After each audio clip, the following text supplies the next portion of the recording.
Idris Elba absolutely would have been nominated for an Oscar. He wasn't, because not enough people saw. The issue we need to be looking at is what happens before the film gets to the Oscars, and who stands there with an Oscar. Helen Mirren is living proof that age has never been able to limit an artist. She can be as cold as ice in the form of Queen Elizabeth II, and just a few years later make audiences shiver with roles overflowing with desire and darkness. From the unforgiving stage of Shakespeare to the film sets of Hollywood, Helen has always chosen the hardest path, one that demands courage, patience, and the price of solitude. She did not step into Hollywood with grand roles or loud publicity.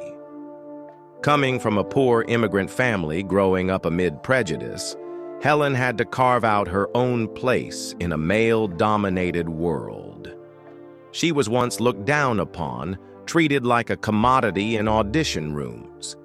But from those humiliations, she built an indomitable career that has lasted for more than half a century. Helen Mirren is remembered not only for her Oscar statuette or the dazzling gowns she wore on red carpets. She is remembered for her bluntness, grit, and a magnetism that comes not from beauty, but from the willpower of a woman who dared to take control of her entire life.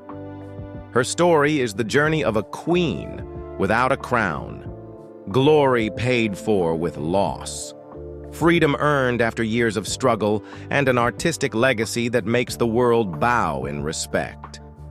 Early life. Helen Lydia Mironoff was born on July 26, 1945, in Hammersmith, London, at a time when Britain had just emerged from World War II, its cities still scarred by bombings. Her childhood was far from wealth or privilege. Instead, it was a paradoxical mix of noble Russian blood, once brushed by the glory of empire, and the harsh reality of Britain's working-class life in the post-war years. Her father, Vasily Petrovich Mironov, later anglicized to Basil Mirren to assimilate more easily, came from a Russian noble family with a long military tradition. Helen's grandfather had been a colonel in the Tsarist army, present in major campaigns. But the revolution of 1917 wiped everything away. The Mironov family was forced to flee to England, exchanging palatial estates in Russia for cramped flats in a foreign land. A man who once commanded troops now drove a London taxi to survive. It was a fall without end, and the memory of a lost golden age haunted the family ever after. Basil grew up in that paradox, aristocratic roots, but a life of poverty. He turned to music for solace, playing viola in the London Philharmonic Orchestra, carrying a sliver of artistic grandeur in an otherwise precarious existence. But war intervened once again.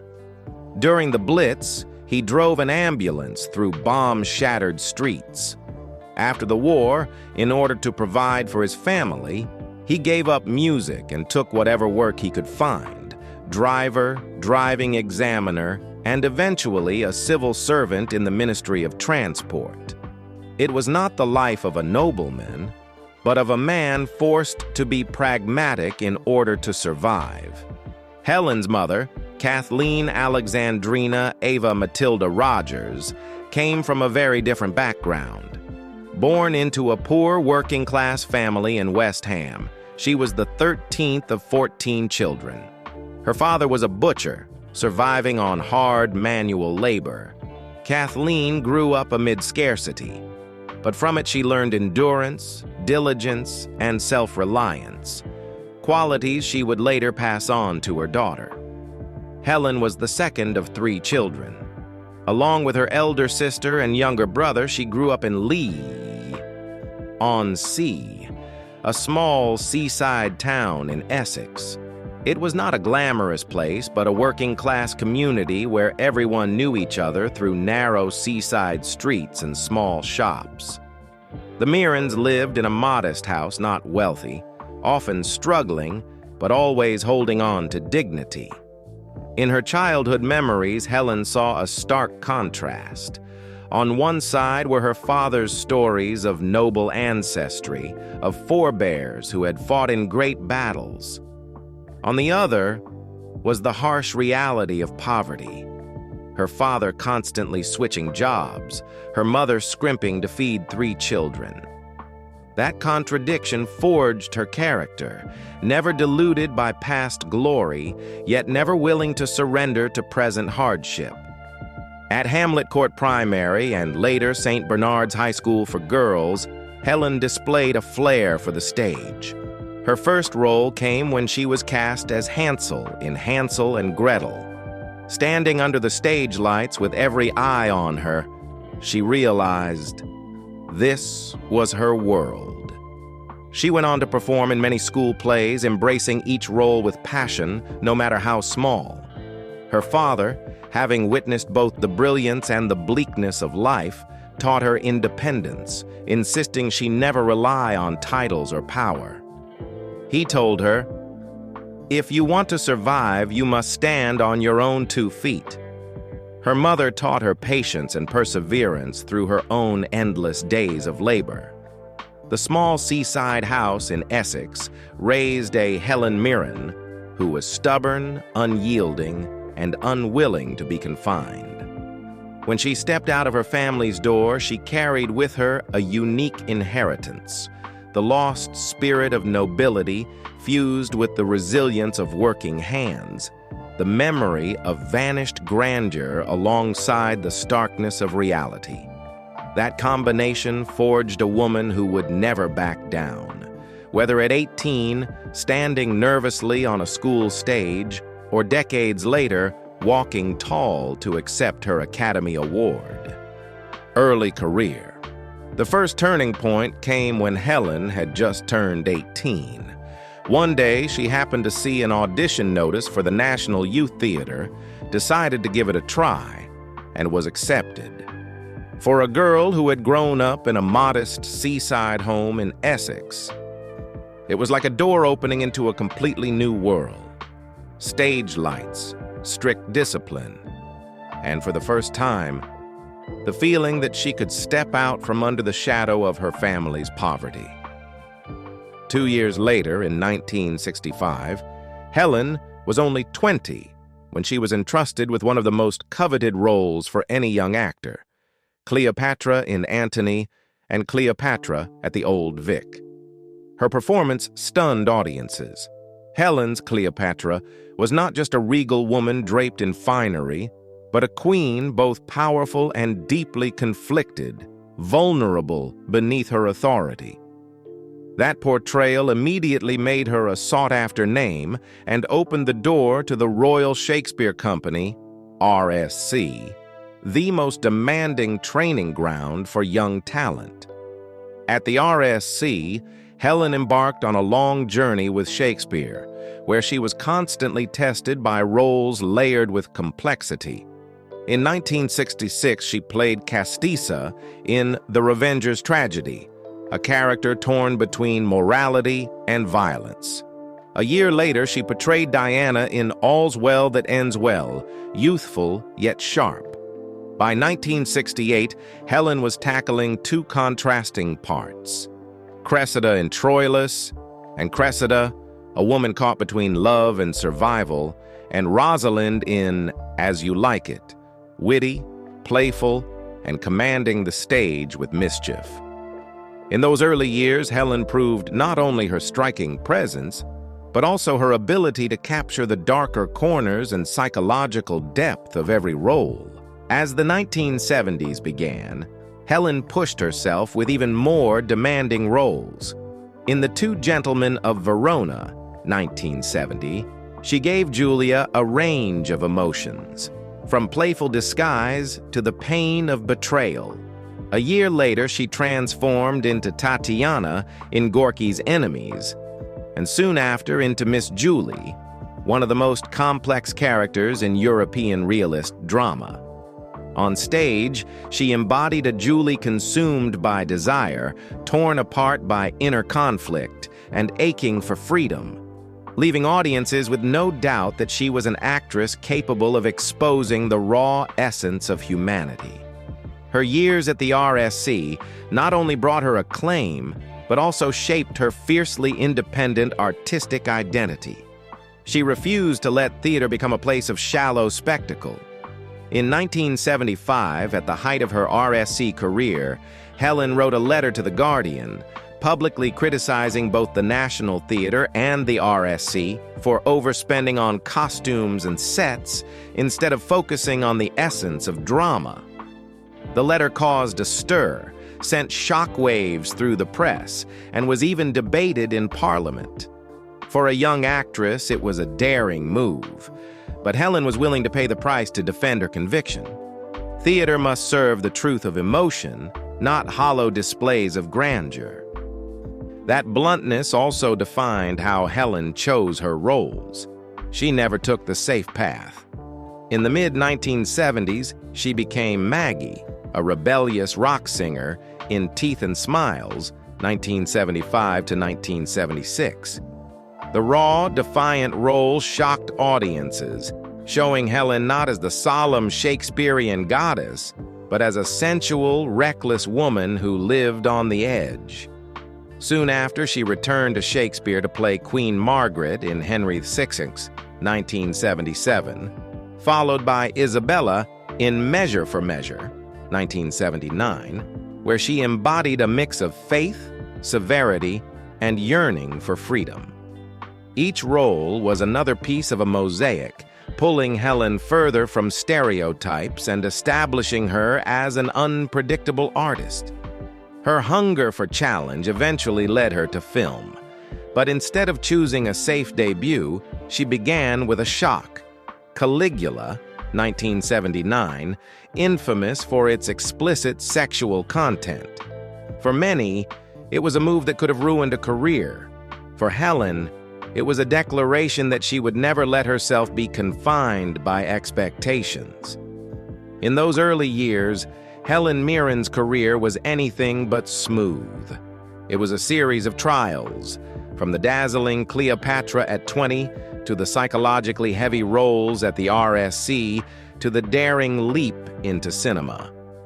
Yet it was precisely these risks that shaped Helen Mirren into something different. An artist who constantly shattered boundaries, defied convention, and step by step laid the foundation for the remarkable career that followed. Successful career. By the 1980s, Helen Mirren decided to step out of the safe haven of the stage and test herself in front of the camera, where every gaze is more demanding and every detail magnified. The Long Good Friday, 1980, was her bold entry. Initially, the role of Victoria was written merely as the shadow of the gangster boss played by Bob Hoskins, but Mirren refused to be background. With her piercing gaze and calculating silences, she transformed Victoria into a woman who observes, reads the situation, and quietly steers events in several key scenes. Audiences instantly recognized she wasn't just trying cinema, she was born to conquer it. Soon after, Excalibur, 1981, carried Mirren to the other extreme of performance, Morgana, seductive, dangerous, and steeped in mysticism. This was no longer the Shakespearean Mirren of the stage, but one who fused myth, desire, and cinematic sensuality. Morgana was both alluring and terrifying, turning her into the focal point of the film and setting the stage for her recurring trajectory of power plus darkness roles throughout her career. The true breakthrough came with Cal, 1984. Against the backdrop of the Northern Ireland conflict, Mirren played a widow drawn into a tragic romance with a man tied to her husband's death. Instead of relying on theatrical outbursts of grief, Mirren chose to whisper her pain. A tortured glance, a broken breath, a silence heavy with meaning. That restraint carried more weight than dialogue, winning her Best Actress at the 1984 Cannes Film Festival. From that moment, critics embraced Mirren as a true film star, not just a stage actress crossing over. Throughout her career, she deftly balanced artistic prestige with mainstream appeal. Gosford Park, 2001, proved this balance. As Mrs. Wilson, the housekeeper, Mirren played a quiet figure in the shadows, yet one burdened with moral weight and family secrets. With her halting breaths, eyes full of unspoken truths, and heartbreaking restraint, she turned a supporting role into the hidden heart of the film, earning an Oscar nomination. 2 years later, Calendar Girls, 2003, showed a different side. Humorous, witty, yet dignified, as she played one of a group of middle-aged women daring to pose nude for a charity calendar. The role made Mirren a pop culture icon and brought her closer to global audiences. Her career reached its peak with The Queen, 2006, a role few could embody as completely as Mirren. The challenge lay not in makeup, but in portraying Queen Elizabeth II during the crisis following Princess Diana's death. Mirren delivered through absolute restraint, a dignified yet heavy gait, eyes striving for composure yet betraying anxiety, long silences that spoke louder than words.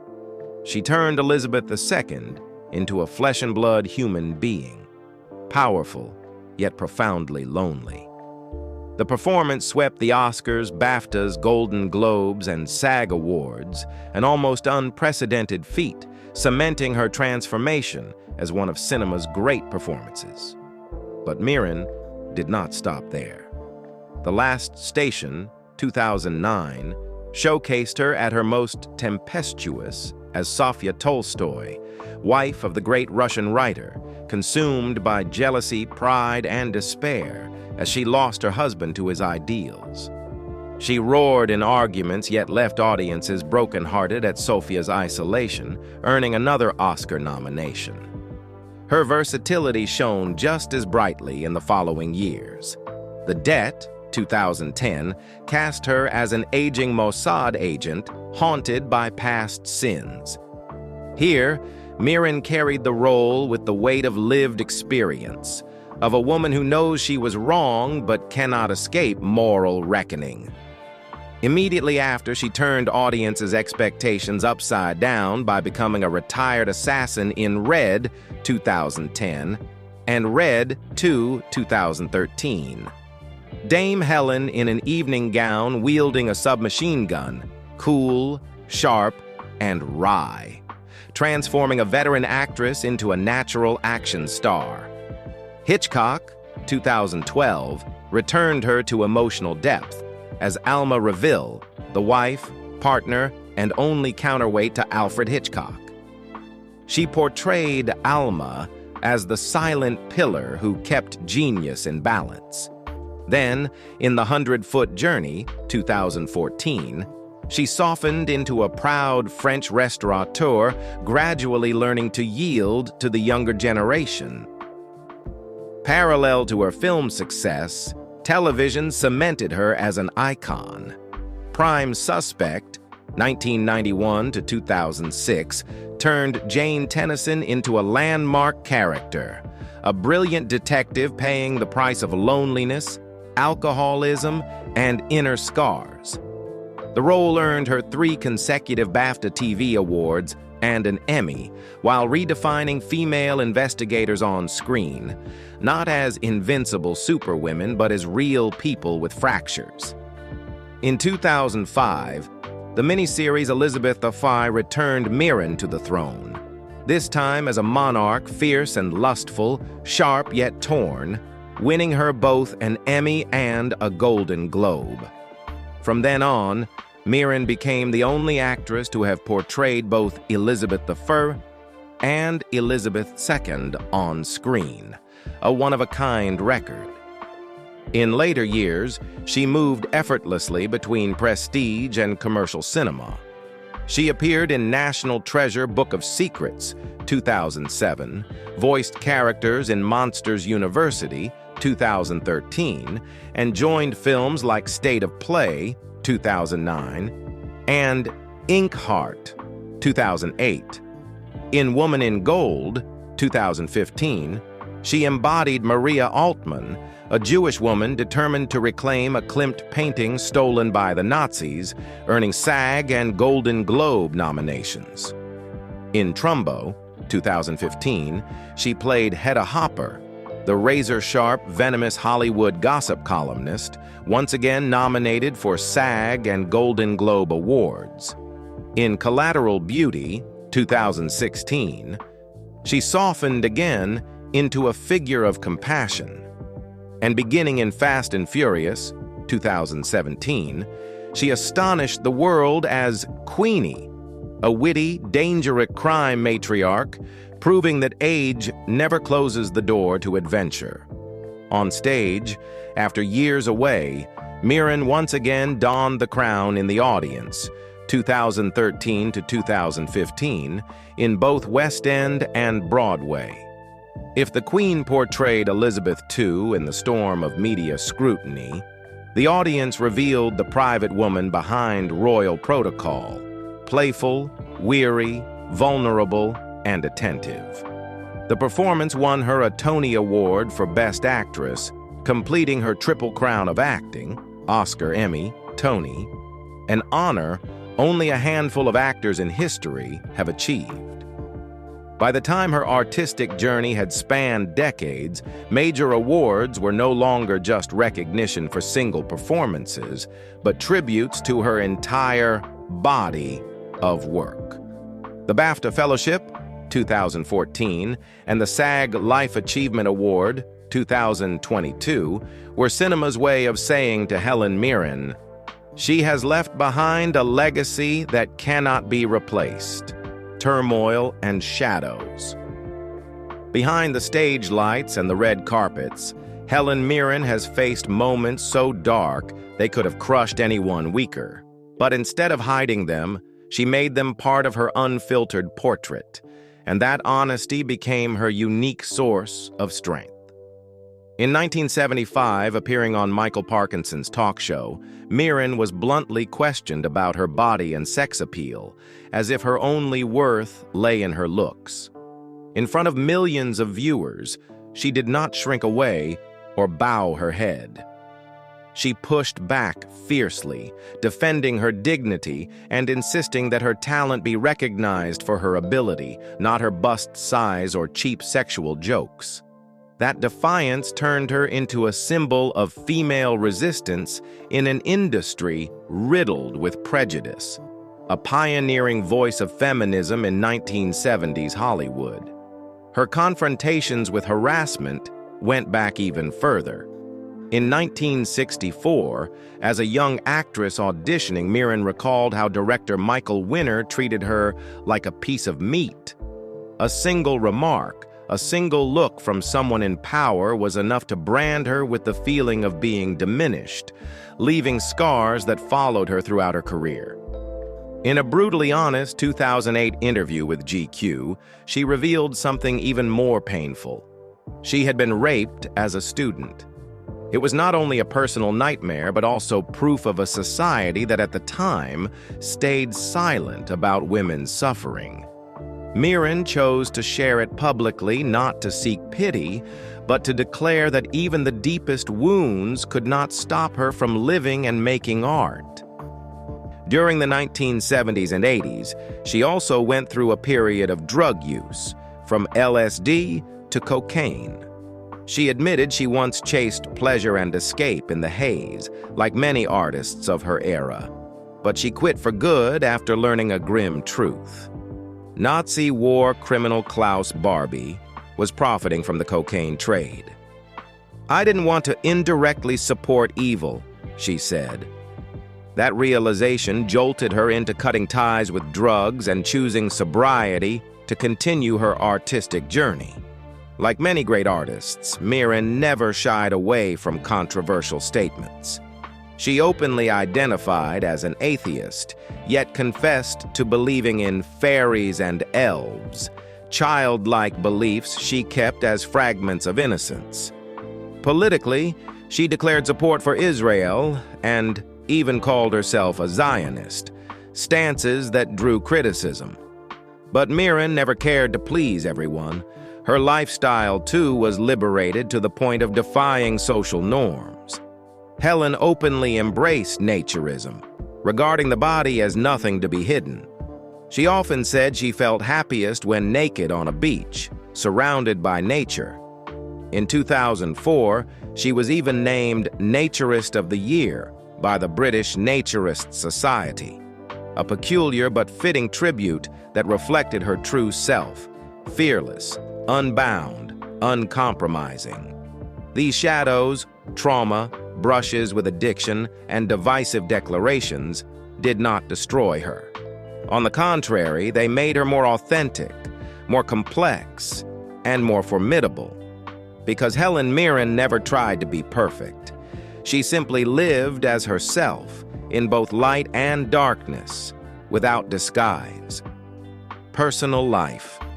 After years of facing prejudice, harassment, and wounds that were not easily healed, Helen Mirren entered the 1980s with a heart that seemed hardened. Yet fate placed before her an encounter that would soften the harshness of her private journey. That person was Liam Neeson. They met on the set of Excalibur, 1981. When Mirren, in the guise of Morgana, appeared with her commanding gaze and mystical cloak, Neeson, then just an unknown young actor, was struck dumb. He later recalled, "Kieran Hines and I were standing together. Helen walked toward us in her Morgana costume, and we both thought, oh my God."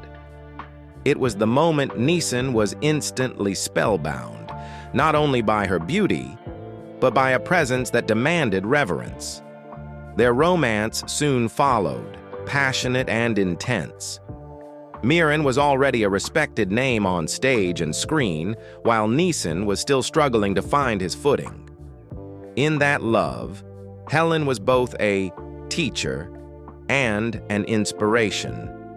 Neeson admitted she was the one who helped him find his first agent, opening the door to his career. For Helen, Neeson brought the freshness and fervor of youth, something she needed after years of bracing herself against sexism and professional pressure. They lived together like husband and wife, sharing simple but creative days, reading scripts together, exchanging ideas, encouraging one another after setbacks. Neeson often looked back with gratitude. "I was lucky and honored to live with Helen for those 3 or 4 years." Yet, like many love stories in the lives of artists, it could not escape harsh realities. Mirren was fiercely independent, unwilling to sacrifice her career for the role of supporter. Neeson was in a stage of striving, desperate to break through. The differences created invisible distances. They loved deeply, but could not walk the long road together. Eventually, after several years, they parted ways, without drama, without bitterness. Years later, Helen still spoke of Liam with fondness. "We loved each other very much, but we weren't meant to be together until the end. I always remember him with special affection." And Neeson, after becoming a global star, continued to regard his time with Mirren as one of the most precious chapters of his life. After closing the chapter on her passionate yet unfinished love with Neeson, Helen entered a more mature phase of her personal life. She poured herself entirely into her career, rarely speaking of romance. But then, in 1985, fate knocked again. That year, Mirren came to audition for White Nights, directed by Taylor Hackford. Their first meeting had no spark of romance. In fact, Helen later admitted she found Hackford a little dry, rigid. Yet it was precisely that rigidity, set against her own independence, that created an intriguing balance. They left that first audition as strangers, but subsequent encounters slowly stirred a quiet curiosity. By 1986, they began dating. Unlike the fiery love affair with Neeson, her relationship with Hackford grew out of patience and respect. By then, Helen was in her 40s, no longer a believer in sudden infatuations. She found in Hackford a man who understood the rhythms of an artist's life without imposing, a companion who could stand beside her without overshadowing her. They lived together for 11 years before marrying. Ironically, Helen had long declared she had no interest in marriage, once comparing it to a beetroot. "I don't hate it, but I've never craved it." Yet, after more than a decade, they decided to wed on December 31st, 1997, in a small Scottish church. The ceremony was simple, far from Hollywood lights. Mirren called it a practical decision rather than a romantic one, citing legal reasons and family wishes. But that practicality reflected the essence of their bond: steady, enduring, understated, yet profound. Hackford had been married twice before and had 2 sons, Rio Hackford, 1970, and Alexander Hackford, 1979. Helen never had children of her own, a choice she has always been candid about. "I never had a desire to be a mother, and I don't regret it." Still, she embraced her role as stepmother, building close relationships with both Rio and Alexander, supporting them through milestones. This expanded form of motherhood earned her deep respect within the Hackford family. In 2022, tragedy struck when Rio Hackford, Hackford's eldest son, died at 51 from uveal melanoma, a rare cancer. Helen described the loss as an indelible wound. Rio's life taught us what generosity and love truly mean. She posted a black and white photo of him on Instagram, captioned only with El Rio, a quiet, heartbreaking but heartfelt tribute. It showed the genuine love she held for her stepchildren, not out of duty, but out of true family affection. Over more than 2 decades together, Helen and Hackford admitted they had their share of conflicts. Busy schedules and strong personalities sometimes made their arguments heated. Mirren once said, "Taylor and I are both independent, clashes are inevitable, but we know when to stop and listen, and that's why we're still here after more than 20 years." Honesty and compromise were the glue that kept them together. Hackford became not only her husband, but her greatest companion in her career. He often stood silently behind the scenes at award ceremonies, supporting her brilliance. Mirren once said, "He has never tried to outshine me. On the contrary, he has helped me become the strongest version of myself." This love, unlike the fiery passion she had shared with Neeson, was built on steadiness and resilience. It didn't spark sensational stories, but it proved that in Hollywood's noisy world, there are still relationships that choose to endure through trust and quiet devotion. For Helen Mirren, it became her safe harbor after the stormy years of youth, wealth, and lifestyle. After the ups and downs of her personal and family life, Helen Mirren entered a new chapter, one marked by a fully ripened career, global recognition, and financial stability. According to many estimates, her net worth stands at around $100 million, a figure that reflects more than half a century of dedication to film, television, and the stage. Yet unlike many Hollywood stars, Helen has never flaunted her wealth. She and her husband, director Taylor Hackford, live in a cozy home in Los Angeles, described as not overly lavish, but full of life. They also maintain a house in Lake Tahoe, U.S., and another in Italy, where Mirren enjoys retreating to savor the slower rhythms of European living. Helen once said, "I don't need a palace. I just need a space with light, peace, and a place where I can read a script with a glass of wine." Her lifestyle also sets her apart. Mirren does not conform to Hollywood's rigid beauty standards. She confidently walks red carpets with her natural silver hair, turning it into a statement about age and authentic beauty.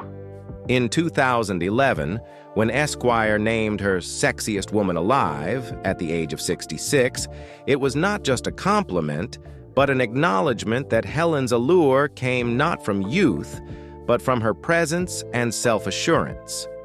She is also known for her free-spirited, nature-loving way of life. Helen has openly admitted her love for naturism, regarding it as the ultimate state of freedom. In 2004, the British Naturist Society even awarded her Naturist of the Year, an honor unprecedented for a Hollywood star. She laughed as she accepted it, treating it as part of her identity. "I'm happiest when I'm swimming in the sea, unencumbered by clothes or any kind of judgment."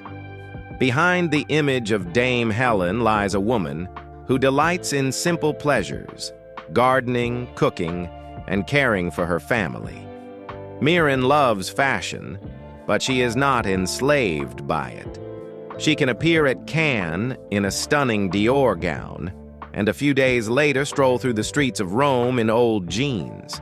For Helen, style is not about chasing trends, but about being comfortable in her own skin. Despite her wealth, Mirren and Hackford live a discreet life, steering clear of the ostentation of the elite. They invest in artistic and charitable projects rather than meaningless luxuries. Helen devotes much of her energy to campaigns raising awareness about domestic violence, women's rights, and animal protection. She is not only an actress, but also a powerful social voice, legacy, and influence. Helen Mirren leaves behind a legacy that extends far beyond awards and box office numbers. She stands as a symbol of a generation of actresses who dared to confront gender prejudice in the film industry. Her tense exchange with Michael Parkinson in 1975, when she firmly pushed back against sexist questions, became one of the defining moments that paved the way for feminism in British show business.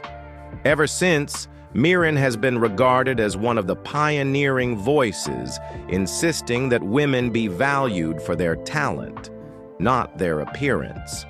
Her influence is also evident in the remarkable range of roles she embraced. Mirren never allowed herself to be confined to one type of character. She could be a powerful queen, a poor widow, a steely spy, or even a streetwise crime boss in an action franchise. This versatility inspired later generations of actors to take risks with unconventional roles instead of clinging to safe stereotypes. Beyond the screen, Helen Mirren helped transform society's view of aging. She proved that allure and charisma do not vanish when women pass 50, 60, or even 70. On the red carpet, her natural silver hair became a statement in itself, leading the press to call her the woman who made aging sexy. That confidence inspired not only audiences, but also the fashion world, where she often appeared on lists of the world's best-dressed women, regardless of age. Mirren also made her mark as an artist deeply connected to community causes. She has used her fame to raise awareness about domestic violence, women's rights, and animal protection. In each charitable effort, she has gone beyond lending her name, personally speaking out, advocating, and calling for action. This persistence has ensured she is remembered not only as an actress, but also as a cultural and social activist. Present life. At 79, Helen Mirren shows no signs of slowing down. She continues to appear regularly at major film events, her shimmering silver hair standing as a living declaration of a woman confident enough to embrace natural beauty against Hollywood's rigid standards. Instead of clinging to youth, she has turned age into an advantage, a signature of style that commands admiration. On screen, Mirren remains tireless. She has recently completed The Duke and The Good Liar and has moved on to a slate of new projects of varying shades. In 2025, she takes center stage in Netflix's The Thursday Murder Club, portraying Elizabeth Best, a former spy among a group of elderly detectives solving crimes.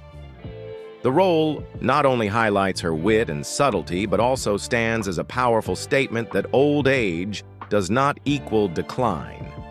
At the same time, she joins Pierce Brosnan and Tom Hardy in Mobland, Paramount Plus, a gritty mafia series where Mirren embodies Maeve Harrigan, the formidable crime matriarch of London. She continues her Western journey in 1923, Part 2, the Yellowstone prequel alongside Harrison Ford. And elsewhere, audiences await her in Switzerland, a black-and-white film where she portrays novelist Patricia Highsmith, as well as Goodbye June, directed by Kate Winslet. Such a schedule demonstrates that even nearing 80, she works at a pace that would intimidate many younger actors. What earns respect is not just her busy calendar, but her attitude toward life. Helen Mirren never hides her nerves when starting a new project. She candidly admits she still feels panic every time I take on a role. Yet it is precisely that trembling that fuels her excitement and keeps her learning spirit alive, like a newcomer to the craft. At the same time, she speaks out against ageist cliches. She dislikes being labeled as having a youthful spirit or cool for her age, insisting that a person's worth lies not in numbers, but in how they live and create. In her private life, Helen Mirren and Taylor Hackford maintain a marriage that has endured nearly 3 decades. They choose simplicity, their home in Los Angeles, holidays in Lake Tahoe or Italy, shopping trips, cooking meals, walking their dogs. The tragedy of losing Rio Hackford, Taylor's eldest son, still leaves a scar, but it has also brought the family closer.